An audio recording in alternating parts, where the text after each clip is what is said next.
Roma fue gobernada por 7 reyes, uno tras otro durante un siglo y medio. Los últimos 3 reyes romanos no eran romanos en absoluto, sino etruscos, inmigrantes de Asia Menor. Gobernaron desde el 620 hasta el 509 a.C. Durante este tiempo, Roma se convirtió en la ciudad más grande y poderosa de Italia. La muralla de piedra, el circo donde competían jinetes y aurigas, el templo del Capitolio, el foro, todas estas eran estructuras construidas durante la época de los tarquinios, como se llamaba a los gobernantes etruscos en Roma, ya que el primero de ellos venía de la ciudad de Tarquinios. Temprano por la mañana, el guardia que vigilaba las puertas de Tarquinios oyó el traqueteo de las ruedas. Asomándose desde su escondite, vio un carro cubierto que rodaba por la calle estrecha, seguido de otros 4 carros cargados de pertenencias y plata. En las puertas, el conductor detuvo las mulas, la cortina del carro se abrió y apareció una cabeza de mujer, vestida para el viaje. Si te gusta este contenido, dale like y suscríbete al canal. Es realmente importante para mí y me ayuda a seguir escribiendo nuevas historias para vosotros. Gracias por vuestro apoyo. El guardia se inclinó respetuosamente y dijo: «Entonces tú, Tanáquil, ¿has decidido marcharte a tierras extranjeras después de todo?» La mujer llamada Tanáquil no respondió inmediatamente, probablemente considerando si valía la pena explicar al guardia lo que la obligaba a abandonar su ciudad natal. Finalmente dijo: «Incluso la patria se vuelve extranjera cuando no hay respeto para el esposo». El guardia asintió con simpatía y tiró de la cuerda que abría las puertas. El carro entró en el corredor oscuro formado por 2 muros, y desde allí llegó la voz ahogada de Tanáquil haciendo eco. «Adiós, patria, que tengas buena suerte, Tanáquil», gritó el guardia. Al mediodía se volvió sofocante en el carro, y Tanáquil ordenó al conductor que bajara la cortina. Lucumón se pasó la palma por la cara como si se limpiara los restos del sueño, y abriendo los ojos exclamó: «¡Mira! Ya está el Tíber, y más allá del Tíber está Roma», añadió Tanáquil. «¿Roma?», se preguntó Lucumón. «Llamas a esta aldea Roma, pero no veo ni una sola casa con tejas. ¿Y dónde están los templos? ¿Dónde, por fin, está el circo? Creo que antes de cambiar Tarquinios por Roma, deberíamos haberla visto primero». «Y entonces te habrías quedado en Tarquinios para siempre», dijo Tanáquil con indignación en su voz. «Siempre habrías sido despreciado como un extranjero». «¿De qué hablas?», dijo Lucumón irritado. «Sí, mi padre es de Marato de Corinto, pero mi madre es de una familia respetada, y yo nací en Tarquinios». «En Roma seré un completo extraño. Roma está formada por extranjeros», objetó Tanáquil, «y no serás una rareza allí. Esta ciudad fue fundada por Rómulo, un hombre sin familia ni tribu, y sus primeros habitantes fueron pastores y esclavos que huyeron de Tarquinios y otras ciudades etruscas. Luego todos atacaron a las muchachas sabinas e iniciaron familias. Medio latinos y medio sabinos, eso es lo que son los romanos. Y tú, espera», interrumpió Lucumón, «hay un rebaño allí». «Sin pastor ni perro guardián». «No veo ningún rebaño», respondió Tanáquil irritada. «Mira, hay una colina alta con 2 picos, y a la derecha otra colina construida con cabañas, y entre ellas está vacío y ovejas pastando allí, justo en el centro de la ciudad».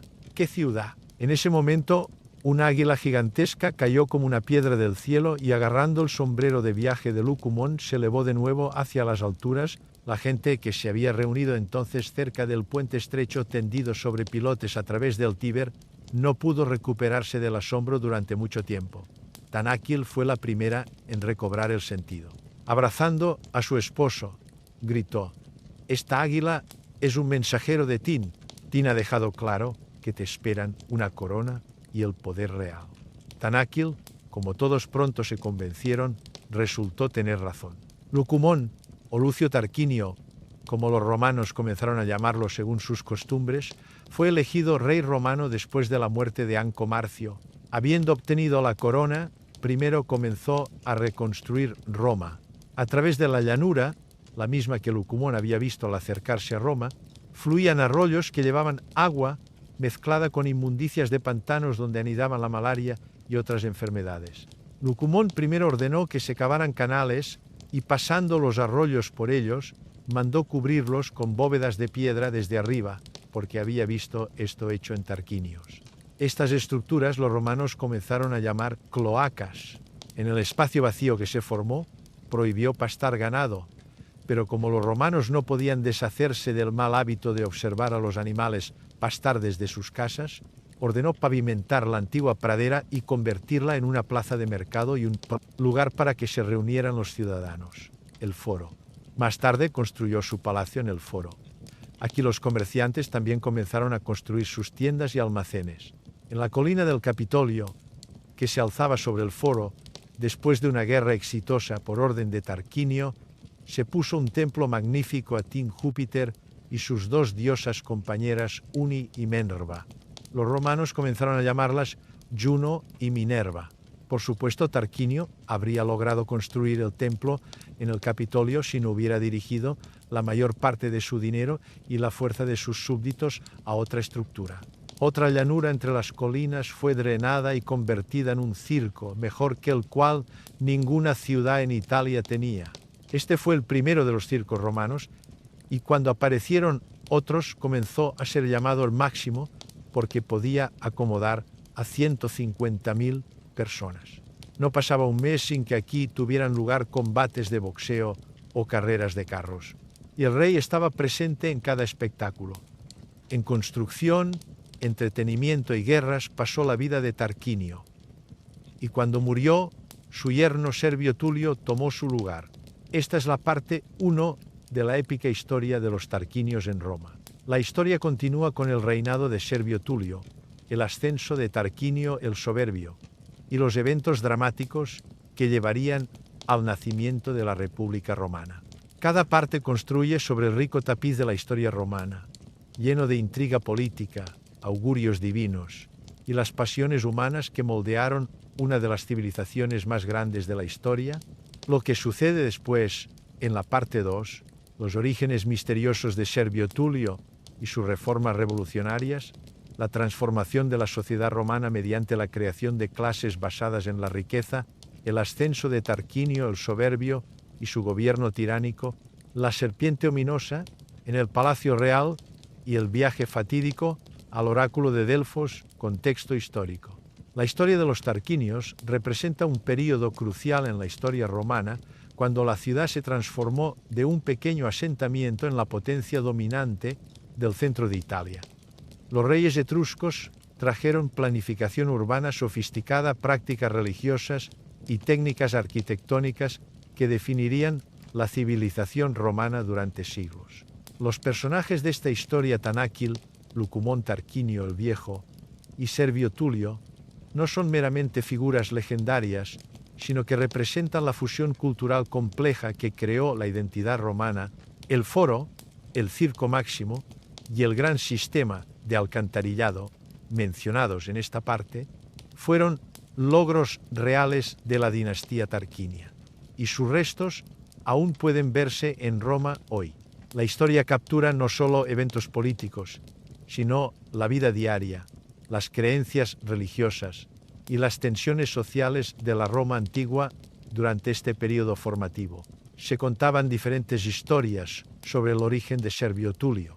Los romanos creían que nació en el palacio real de una sirvienta llamada Ocrisia, y la reina tan ágil, que sabía interpretar varios presagios, profetizó un gran futuro para el niño, y cuando creció, le dio a su hija en matrimonio. Pero los etruscos insistían que el verdadero nombre del sucesor de Tarquinio no era Servio Tulio, sino Mastarna, y que este Mastarna, junto con una banda de aventureros, tomó el poder en Roma por la fuerza, removiendo al heredero de Tarquinio. Como fuera, Servio Tulio Mastarna fue considerado una persona notable, el verdadero creador del Estado romano. En aquel tiempo, el ejército romano consistía en patricios que formaban destacamentos armados basados en relaciones familiares.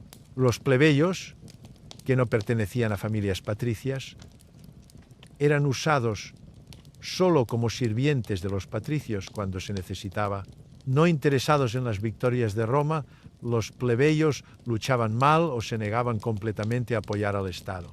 Como Solón, cuyas transformaciones estatales Servio Tulio conocía, dividió a los romanos, sin importar si eran patricios o plebeyos, en categorías o, como los romanos las llamaban, clases, según la riqueza.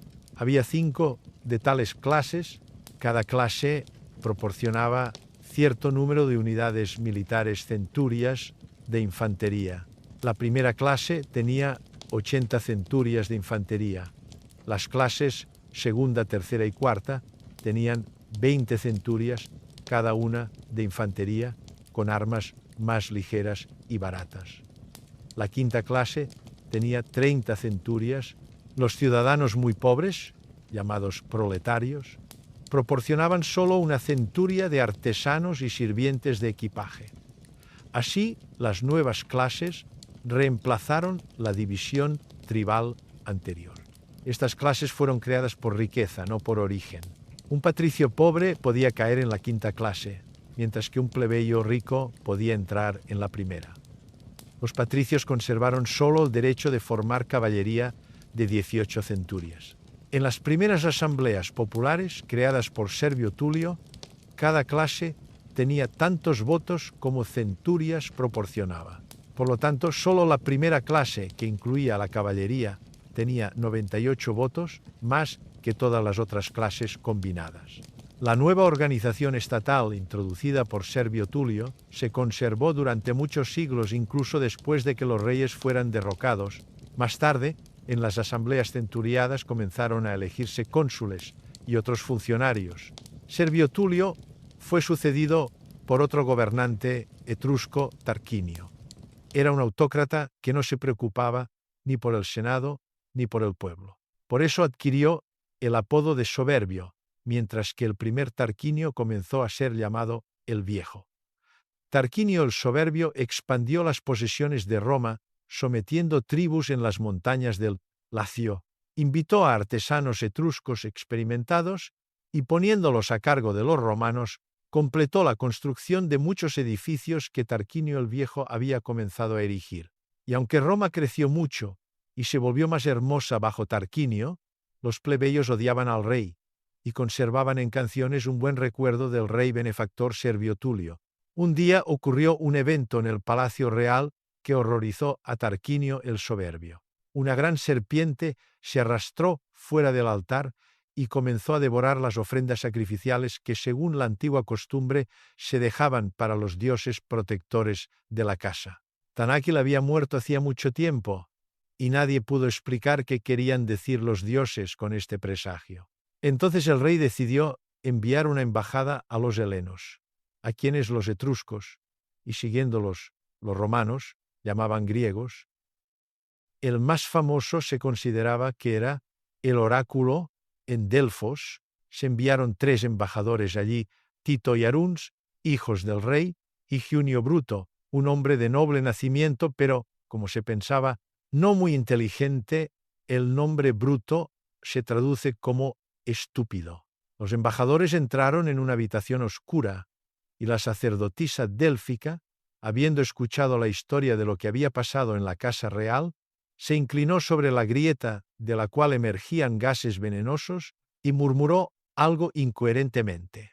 Ella dice, explicó el sacerdote que estaba cerca, que aquel que primero bese a su madre se convertirá en rey. Los embajadores de Tarquinio agradecieron al sacerdote y a la sacerdotisa y partieron a casa. Sabían que por costumbre no se podía pedir explicaciones de las palabras de la sacerdotisa profética. Entiende como sepas, una cosa estaba clara: a su padre le quedaba poco tiempo para reinar y tendría un sucesor. Tito y Aruns pensaron que las palabras de la sacerdotisa se referían a ellos y a su hermano Sexto, que había permanecido en Roma. Pero podía ser descartado, ya que no sabía sobre el oráculo, y su madre, la reina, no amaba al canalla Sexto y no le permitiría besarla. Uno de nosotros se convertirá en rey, dijo Tito a Bruto. Cuando entremos por las puertas de Roma, Aruns y yo correremos, y quien llegue primero recibirá la corona. Y tú no necesitas apurarte, añadió Aruns, porque tu madre murió hace mucho tiempo. Se subieron a un barco. Los hijos del rey instaron al timonel, prometiéndole una gran recompensa si los llevaba al puerto romano de Ostia en 9 días. Desde allí se podía llegar a Roma en pocas horas. Ávido de dinero, el timonel trajo el barco a Ostia en 5 días. Y así los embajadores entran por las puertas, y 2 de ellos se paran en el límite como corredores. Bruto, como juez, dio una señal con su mano, y los hijos de Tarquinio corrieron. Pero el mismo Bruto, fingiendo que había perdido su equilibrio por una fuerte ola y caído al suelo, tocó imperceptiblemente la tierra con sus labios. Él, que era considerado un tonto, entendió lo que dijo el oráculo a su manera. Aquel que primero bese el suelo nativo de Roma se convertirá en rey. Pronto, Tarquinio el soberbio comenzó una guerra con los rútulos, una tribu hostil a Tarquinio decidió capturar su rica ciudad de Ardea para pasar su estado a sus sucesores aún más poderoso de lo que él mismo lo había recibido de Servio Tulio. Pero Ardea estaba ubicada en una colina con pendientes empinadas y también tenía murallas fuertes. Tuvieron que hacer campamento al pie de la colina y esperar hasta que los ardeanos, incapaces de soportar la prueba del hambre, depusieran sus armas por sí mismos. Durante el asedio, los hijos del rey Tito, Aruns y Sexto, estaban en el ejército romano, desperdiciaban el tiempo bebiendo vino y jugando el juego etrusco favorito de dados, que según la leyenda sus ancestros habían inventado en Asia Menor. Un día se les unió su pariente lejano, Lucio Colatino. Acalorados por el vino, comenzaron a hablar sobre mujeres, y cada uno elogió a su esposa, asegurando que era la más hermosa y trabajadora. La discusión se volvió más y más tensa y podría haber terminado en pelea si Colatino no hubiera tenido repentinamente este pensamiento. ¿Por qué estamos discutiendo?, dijo, levantándose. Dicen correctamente. No confíes en las palabras, confía en tus ojos. Volvamos a casa. Y se convencerán de que mi Lucrecia es la mejor esposa. Los hijos del rey se miraron en silencio. Tan silenciosamente salieron de la tienda y fueron al poste donde estaban atados sus caballos. En un par de horas ya estaban en Roma. Sin siquiera entrar en el anexo del palacio que Tarquinio había asignado a sus hijos casados, sino solo mirando las ventanas brillantemente iluminadas y oyendo el tintineo de las copas, se podía entender que las esposas de los príncipes, dejadas solas, estaban disfrutando la vida. Nuestras esposas se están divirtiendo, dijo Sexto a Colatino. Pero tu esposa, probablemente, tampoco ha estado perdiendo el tiempo. La sangre hirvió en las venas de Colatino. Apenas pudo contenerse de desenvainar su espada. Vamos a mi casa en Colacia, dijo roncamente. 1 hora después se encontraron en una pequeña ciudad que yacía a 10 millas de Roma. Todos los habitantes ya estaban durmiendo, pero una luz ardía en la casa de Colatino. Los viajeros desmontaron y entraron en la casa. Vieron a Lucrecia en un círculo de mujeres esclavas. Las ruecas susurraban silenciosamente. Al oír crujir las puertas, Lucrecia miró alrededor. Sus mejillas se sonrojaron.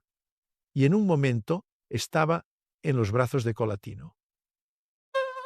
Con envidia y asombro, Sexto observó esta escena. Ya había olvidado que había perdido la discusión y sobre su vergüenza, de la cual Colatino había sido testigo.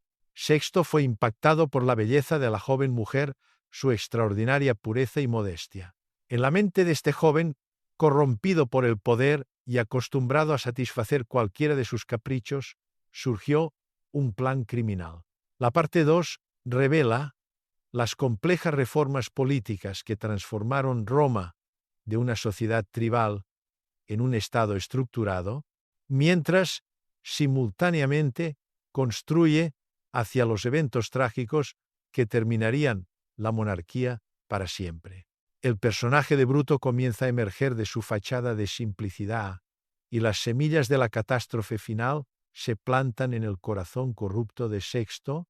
Lo que sucede después en la parte 3. El crimen atroz de Sexto Tarquinio contra Lucrecia, el suicidio heroico que encenderá una revolución, la transformación de Bruto de tonto a líder revolucionario, la confrontación dramática que cambiará Roma para siempre, comentario político y social. Las reformas de Servio Tulio representan una de las innovaciones políticas más significativas en la historia antigua.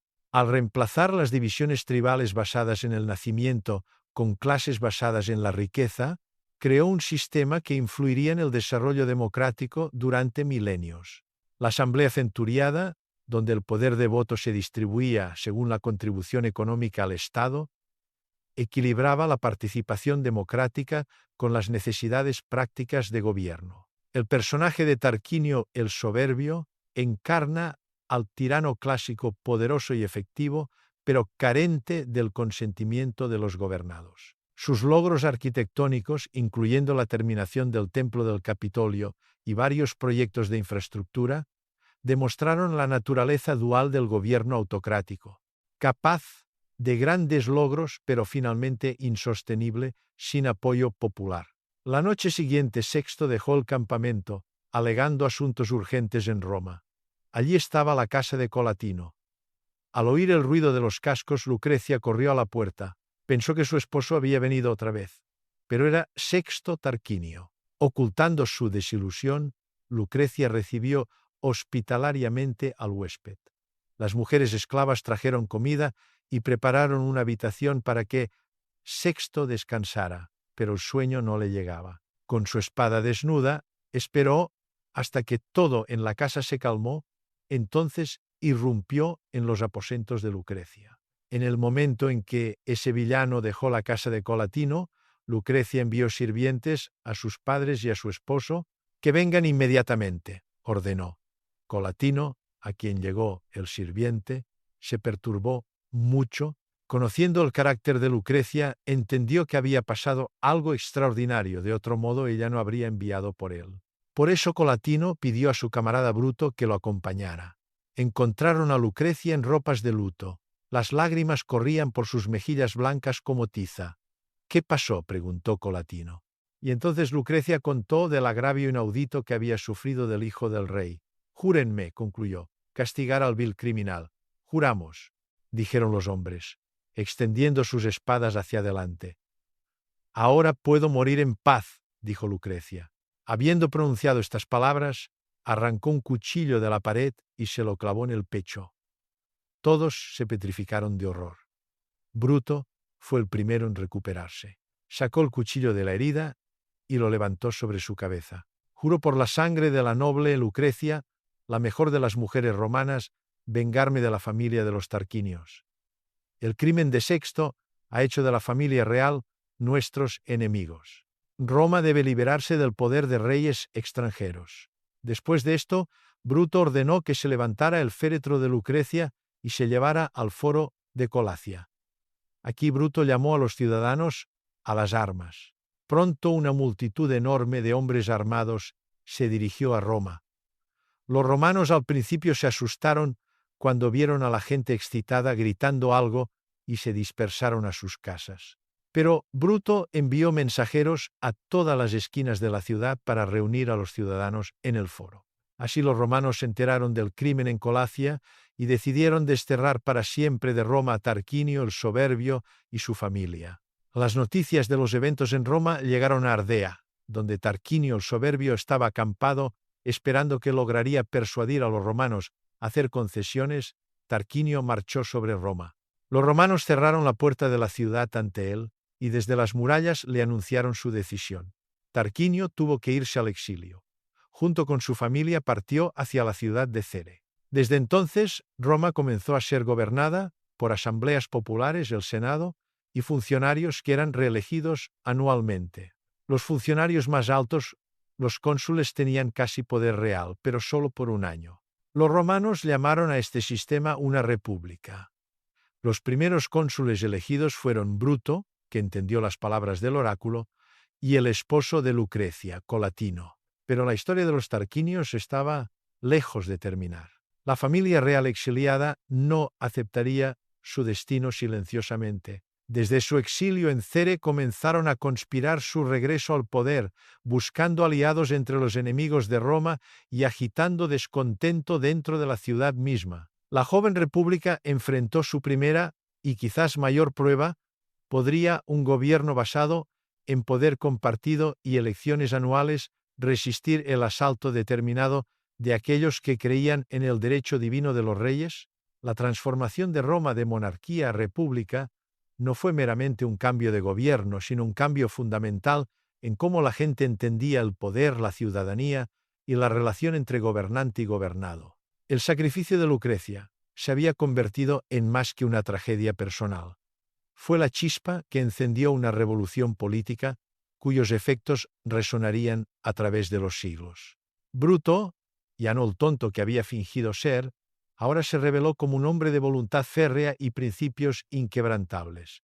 Su primer acto como cónsul fue hacer que todos los romanos juraran nunca más permitir que un rey gobernara en Roma. Este juramento sería recordado y renovado por generaciones de romanos, convirtiéndose en uno de los mitos fundacionales del gobierno republicano. Sin embargo, incluso mientras los romanos celebraban su nueva libertad, nubes oscuras se reunían en el horizonte. Los tarquinios no habían huido solos, habían llevado consigo la lealtad de muchas ciudades etruscas, y poseían tanto la riqueza como las conexiones necesarias para hacer la guerra contra sus antiguos súbditos. La nueva república pronto aprendería que la libertad, una vez ganada, debe defenderse constantemente. El carácter de la República Romana temprana fue moldeado por este trauma fundacional.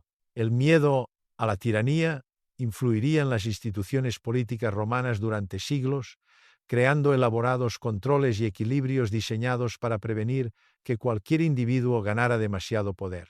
El consulado mismo, con su división de autoridad entre dos magistrados iguales sirviendo términos limitados, reflejó la determinación republicana de nunca más colocar poder ilimitado en manos de una persona.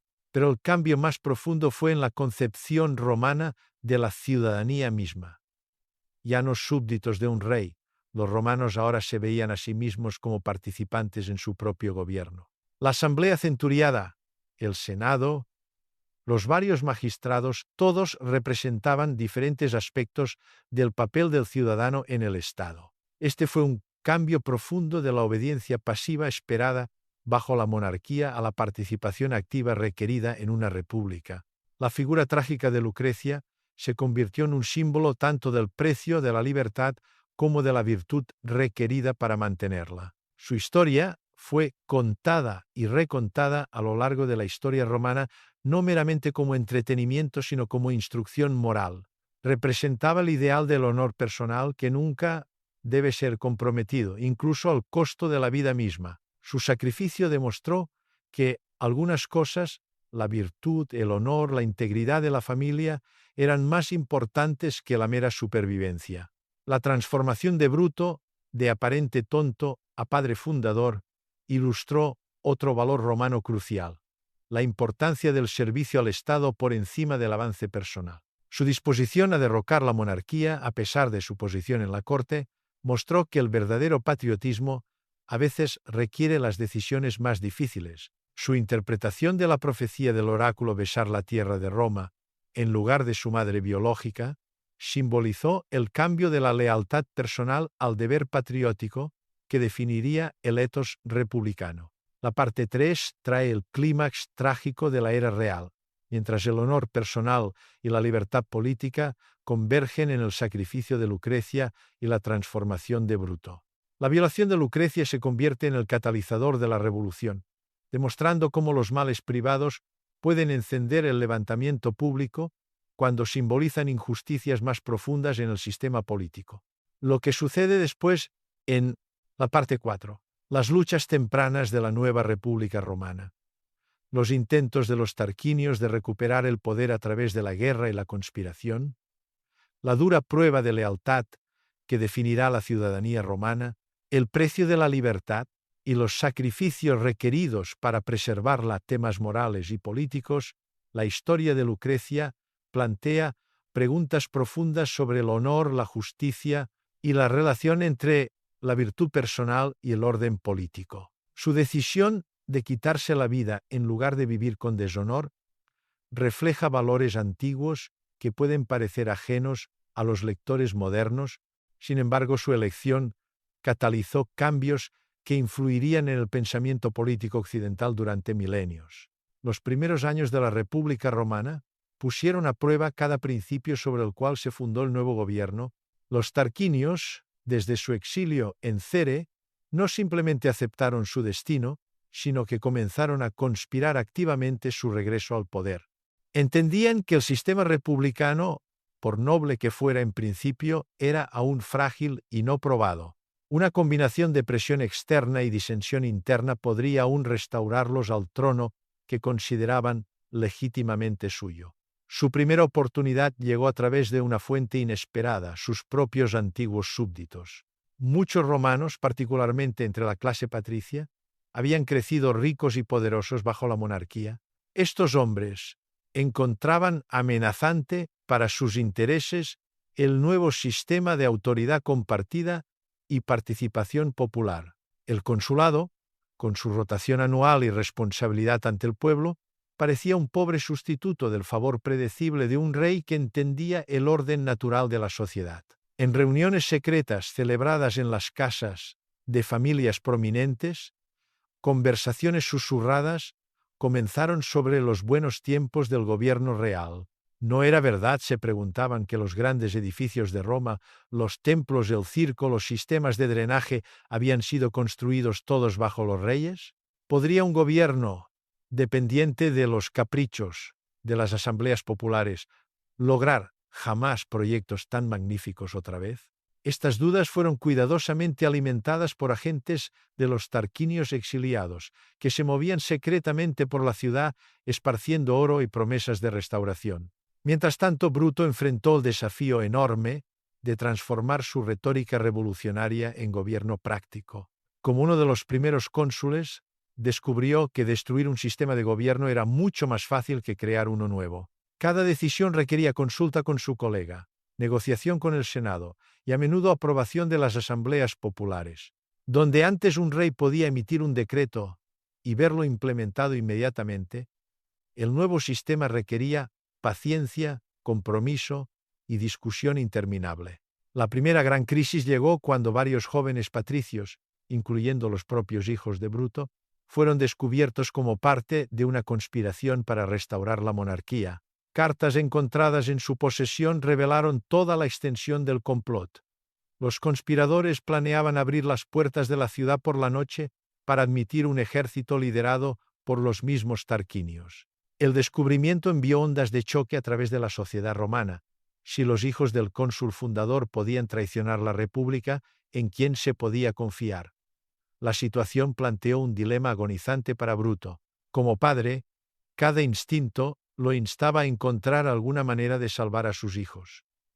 Como magistrado, había jurado mantener la ley, sin favor o excepción, como símbolo del nuevo orden republicano. Entendía que su respuesta definiría si Roma viviría según los principios que profesaba o los abandonaría en la primera prueba. El juicio se celebró en el foro, con toda la población de Roma como testigos. La evidencia era abrumadora, las confesiones claras. Según la ley, la pena por traición era muerte. El otro cónsul, Colatino, se encontró igualmente comprometido. Sus propias conexiones familiares con los conspiradores hacían cuestionable su imparcialidad. El peso del juicio recayó enteramente en Bruto. De pie ante sus hijos, Bruto pronunció las palabras que resonarían a través de la historia romana. El pueblo romano me ha confiado la autoridad para preservar su libertad. No puedo permitir que sentimientos personales comprometan esa confianza sagrada. Dio la señal, y los lictores ejecutaron la sentencia. El fundador de la República vio morir a sus propios hijos por los principios que había ayudado a establecer. Este terrible sacrificio estableció el precedente que definiría la virtud republicana romana durante siglos. la supremacía del deber público sobre el interés privado. Ninguna consideración de familia, amistad o ventaja personal podía permitirse comprometer la integridad del Estado. La historia de Bruto y sus hijos se convirtió en piedra de toque para la educación moral romana, enseñada a cada generación como ejemplo del precio que la libertad a veces exige. Pero la conspiración interna fue solo el comienzo de las pruebas de la República. Los tarquinios, frustrados en sus esperanzas de restauración interna, se volvieron aliados externos. Se acercaron a Lars Porsena, el poderoso rey etrusco de Clusium, argumentando que la revolución romana amenazaba el orden natural en toda la Italia central. Si tenía éxito, advirtieron, el modelo republicano podría extenderse a otras ciudades, socavando la autoridad real en todas partes. Porsena, convencido por este argumento y tentado por promesas de riqueza romana, reunió un ejército masivo y marchó sobre Roma. El asedio de Roma por las fuerzas de Porsena se convirtió en el momento definitorio de la República. La ciudad se encontró completamente rodeada, sus suministros de comida cortados, su población enfrentando la inanición. Muchos romanos comenzaron a cuestionar si su experimento en autogobierno valía tal sufrimiento. ¿No sería mejor someterse a Porsena, quien podría restaurar orden y estabilidad, incluso si significaba aceptar alguna forma de gobierno extranjero? Sin embargo, fue durante esta hora más oscura que el espíritu republicano mostró su verdadera fuerza. En lugar de rendirse, los romanos descubrieron recursos de coraje y determinación que nunca habían sabido que poseían. Surgieron historias del asedio que se volverían legendarias. Horacio defendiendo el puente solo contra todo el ejército etrusco. Mucio Escévola, quemando su propia mano para demostrar la resolución romana. Cloelia liderando a sus compañeros rehenes en una fuga atrevida a través del Tíber. Estos relatos, fueran históricamente precisos en cada detalle o no, capturaron algo esencial sobre la transformación que el gobierno republicano había obrado en el carácter romano. Ya no súbditos, esperando que un rey los protegiera, los romanos se habían convertido en ciudadanos dispuestos a morir por su ciudad y su libertad. El asedio, en lugar de quebrar su espíritu, lo forjó en algo más duro y duradero de lo que cualquier monarquía podría haber logrado. La resolución del asedio también demostró las habilidades diplomáticas que más tarde harían de Roma dueña del mundo mediterráneo. En lugar de simplemente luchar hasta la destrucción, los romanos aprendieron a negociar, a comprometerse, a encontrar soluciones que sirvieran sus intereses a largo plazo, mientras permitían a sus enemigos salvar las apariencias.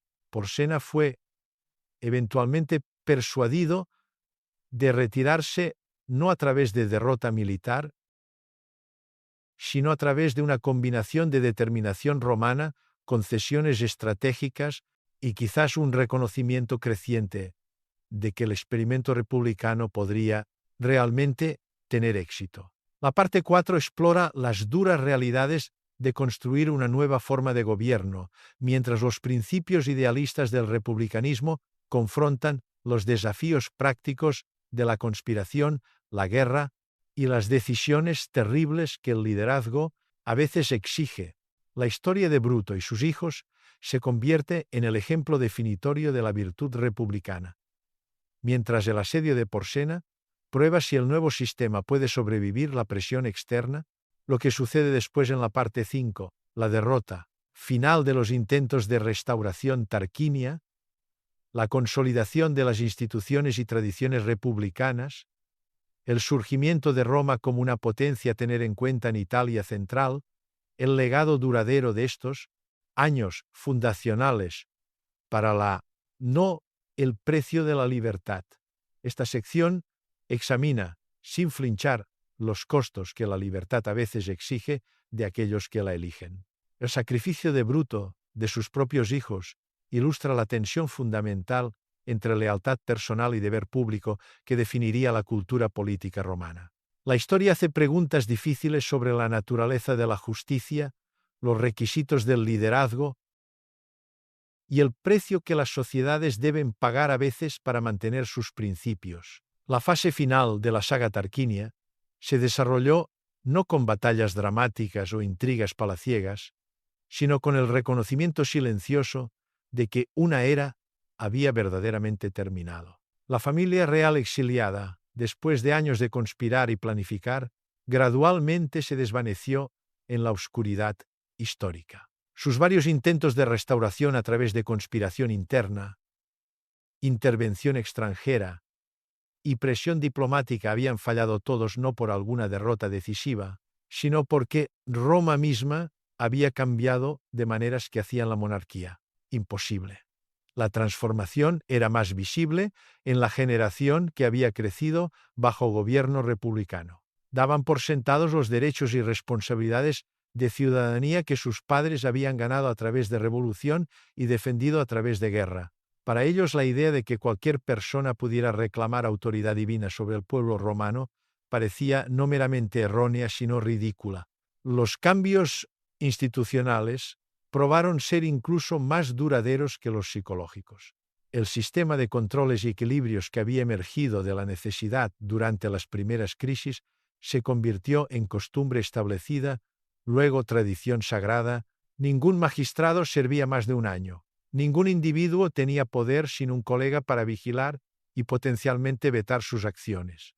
Ninguna decisión importante se tomaba sin consulta entre múltiples cuerpos que representaban diferentes intereses dentro del Estado. Estos arreglos, que inicialmente habían parecido engorrosos e ineficientes para aquellos acostumbrados a la decisión real, gradualmente probaron su valor. La rotación anual de oficinas previno la acumulación de poder personal que había permitido a los tarquinios convertirse en tiranos. La responsabilidad ante las asambleas populares, aunque a veces inconveniente para la clase gobernante, aseguró que el gobierno permaneciera receptivo a las necesidades de la gente que proporcionaba sus soldados y pagaba sus impuestos.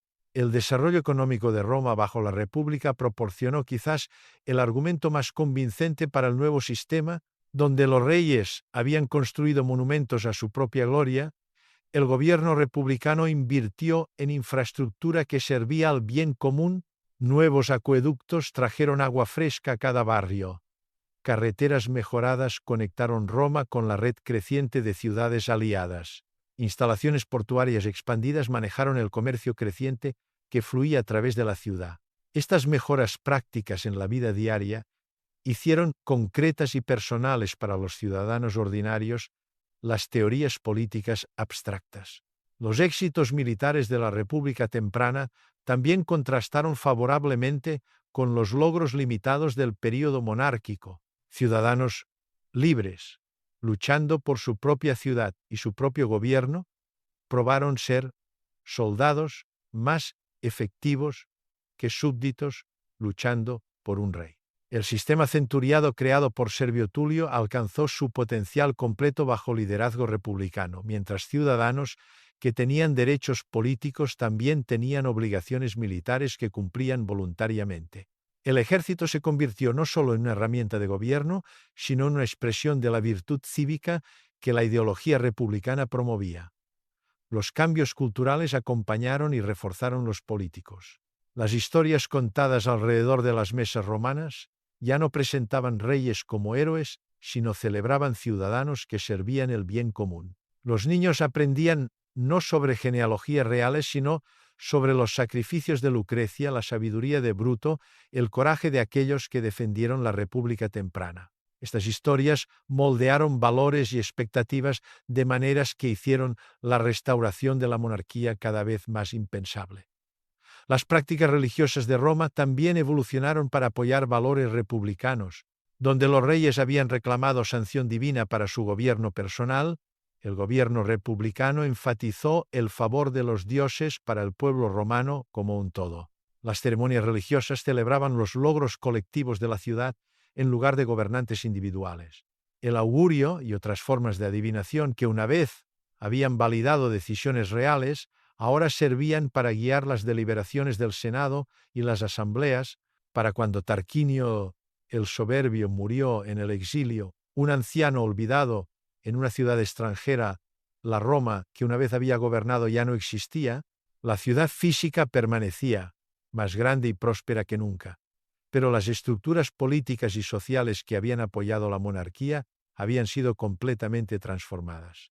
Sus hijos, si aún vivían, eran extranjeros en la tierra de su nacimiento, incapaces de entender el lenguaje de ciudadanía y virtud cívica que había reemplazado el discurso más antiguo de autoridad real y obediencia de súbditos.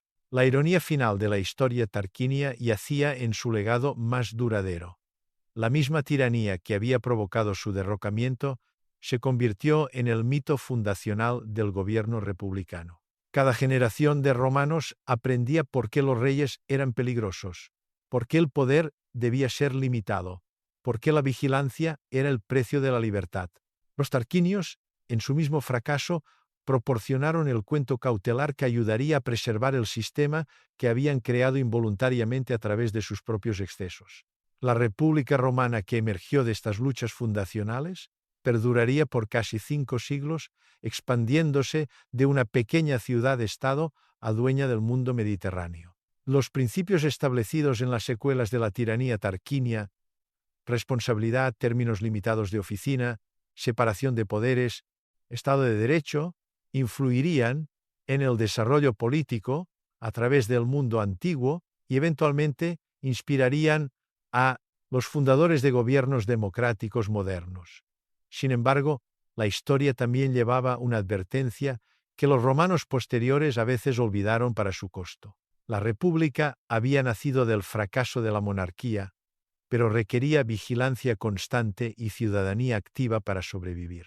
Cuando los romanos se volvieron complacientes sobre sus libertades, cuando permitieron que la ambición superara la virtud cívica, cuando olvidaron las lecciones de sus historias fundacionales, abrieron la puerta a nuevas formas de tiranía que eventualmente destruirían el sistema que sus ancestros habían muerto por crear. El relato de los tarquinios se convirtió así tanto en la historia de mayor éxito de Roma como en su cuento cautelar más duradero. Demostró que pueblos libres podían gobernarse a sí mismos efectivamente, pero solo si permanecían dignos de la libertad que reclamaban. El precio de la libertad, como los romanos aprendieron y enseñaron al mundo, no era solo vigilancia eterna, sino virtud eterna, la voluntad de poner el bien común por encima de la ventaja personal, el deber público por encima del deseo privado, y el bienestar de las futuras generaciones por encima de las tentaciones del momento presente. Al final, el mayor servicio de los tarquinios a Roma puede haber sido su mismo fracaso, al mostrar cómo el poder corrompe y el poder absoluto corrompe absolutamente. Proporcionaron el ejemplo negativo que guiaría el arte de gobierno republicano durante generaciones. Su historia se convirtió en el espejo en el cual los romanos podían ver lo que nunca debían volver a ser, el cuento cautelar que ayudó a preservar la libertad que su tiranía había hecho posible. La parte 5 lleva la épica a su conclusión, mostrando cómo la República Romana consolidó sus instituciones y valores mientras la amenaza tarquinia gradualmente se desvaneció en la memoria histórica. El final de la historia revela que la verdadera revolución no yace en eventos dramáticos únicos, sino en la transformación lenta de cultura, valores, instituciones que hace el orden antiguo no solo derrotado sino inconcebible, el legado duradero. La historia de los tarquinios en Roma se convirtió en una de las narrativas políticas más influyentes de la historia. Desde la caída de la República Romana a través de la Revolución Americana hasta los movimientos democráticos modernos, líderes y ciudadanos han regresado a estos temas de libertad versus tiranía, virtud cívica versus corrupción, deber público versus interés privado, significado histórico. Estos eventos fueran históricamente precisos en cada detalle o refinados a través de generaciones de recontado, moldearon la conciencia política del mundo occidental. El ejemplo de la República Romana mostró que sociedades grandes y complejas podían ser gobernadas sin reyes, que el poder podía ser compartido y limitado, que los ciudadanos podían ser tanto gobernantes como gobernados. Estas lecciones, transmitidas a través de la ley, literatura y escritura histórica romana, influirían en teóricos políticos desde Cicerón hasta Montesquieu, desde los padres fundadores de América hasta los arquitectos de las constituciones democráticas modernas.